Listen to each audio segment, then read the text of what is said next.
So guys, I've had the Super Meteor 650 Super Meteor Royal Enfield for 9 months now, and what a jewel of a little bike this is. Sometimes we get complacent when we, well, I suppose I do, when we have other bikes. And I've spoken about this in other videos, sometimes we want more power, we want that overtaking power, we want that two-up power to carry luggage and all the rest of it. But sometimes we get taken away from the true feeling of riding and just riding for the sake of riding leisurely, not going anywhere too quick, not wanting to go too fast.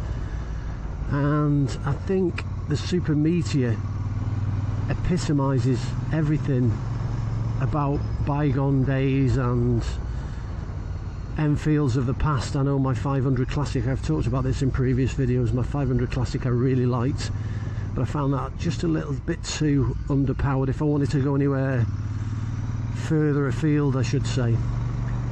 Now, after riding the DSX for a week or so, and really enjoying that, by the way, I've decided to jump on the Super Meteor 650 today and just have a tootle around. It's a beautiful day. It's a Friday and I'm not working, which is great. So what can I say? It's just a joy of a little bike to ride.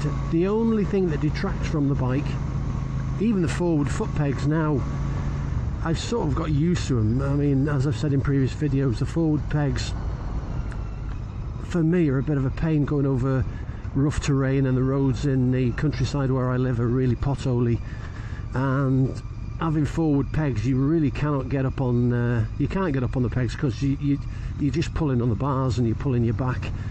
Mid-mounted pegs, you can just stand up and get over them bumps, you're not going to get jarred by them, but on this bike you have to stay sat down and just grin and bear it. But even that, I think if I can sort the rear suspension out, and there are options now with Hitchcocks, but I want something that's really going to damp this back end down on this without losing the agility of the bike. I suppose for a raked out bike it does really turn in well, so I'm still looking for the agility, but something where I can have adjustable suspension on the back. If I'm going over rough ground, I can adjust it and it's a bit smoother. But it's a superb little bike. I've said this in the past, the gearbox and the engine tone and the way it rides, it's so smooth. You forget when you've not been on it for a while how smooth the gearbox is, especially if you're jumping on other bikes and then coming back to this. It's super smooth up, it's super smooth down. The brakes are good on it, the front brake and the rear brake. The rear brake's surprisingly good on this. I imagine that's part and parcel of the reason that it's so safe, because you can trail brake on the back end without worrying about the usual having to brake on the front more than the back, so you can trail brake on both. But I tend to just give the back a dab. Even in a bend, as you go around a bend, it's not going to sit the bike up just trailing on the back brake a little bit, but it does really help to slow you down. But it's a beautiful little bike to ride as a, I wouldn't even say a toy. I bought this as a toy just for me, something I could just enjoy tootling around on.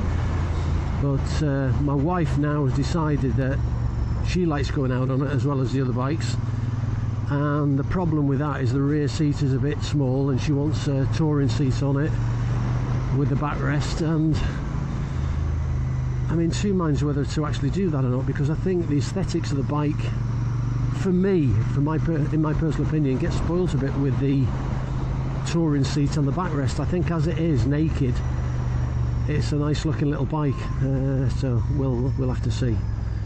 So yeah, the area that I'm coming up into now is I've gone along the valley there, Valley of Ricotti, around the lake in Blanca, and I'm coming up into the little village of Ricotti. Some stunning scenery around this way, and you can see how agile this bike is around these bends. It tips in really well.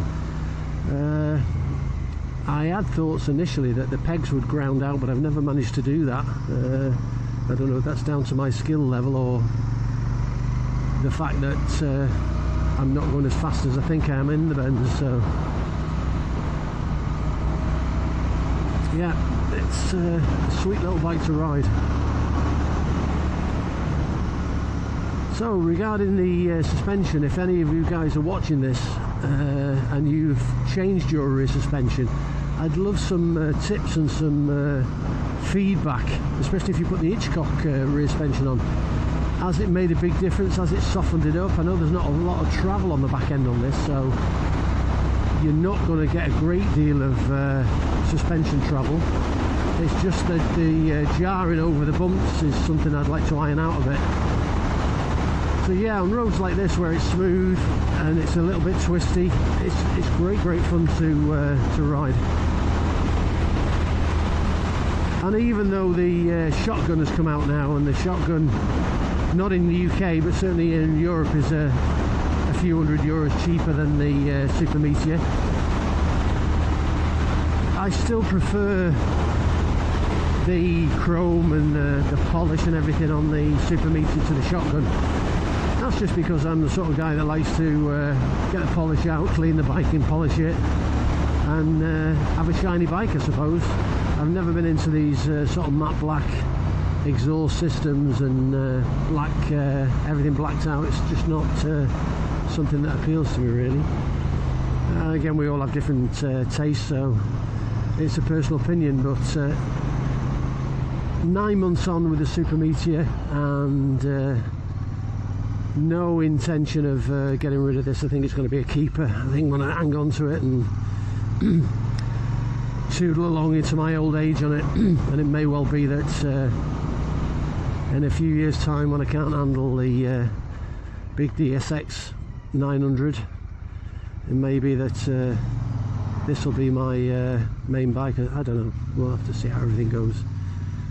That said, weight wise, this is the same weight as, or a bit heavier actually, than the DSX 900. This stands at 240 kilos wet.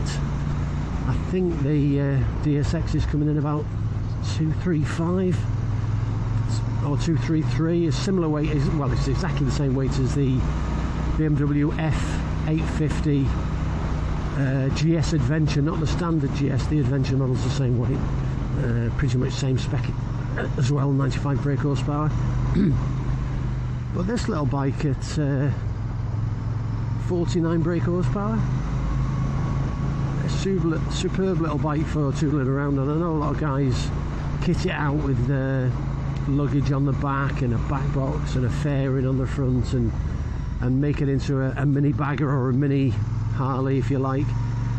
To be honest, I think it's too small of a bike to bling out like that, and I think it just looks a bit silly, to be honest. But again, personal opinion, everyone has their own opinion. So guys, I'll let you see some of the scenery going up into the mountains. So I'm heading back up to where I live, and we're at a time of year where it's still stunning to ride. Temperatures are soaring this week up to touching 30, so it's still okay at 30 degrees to ride, although it does get a bit warm with all the gear on. But yeah, it's a beautiful time in this part of Spain to be riding in spring. This is the only caveat with this bike now. I've gone onto the country roads, and these roads are so rough. You can hear my voice changing now that we're on poor tarmac. So anyway guys, I'll leave it with you. Take a look at the scenery over the next few minutes, and give me a like, give me a thumbs up at the end. If you have got a Super Meteor 650 and you've modded it and you've done the suspension, let me know if it alleviates what I'm experiencing now and you can hear in my voice. So anyways, enjoy the video and subscribe, give me a thumbs up, and peace out. Catch you in the next one, guys.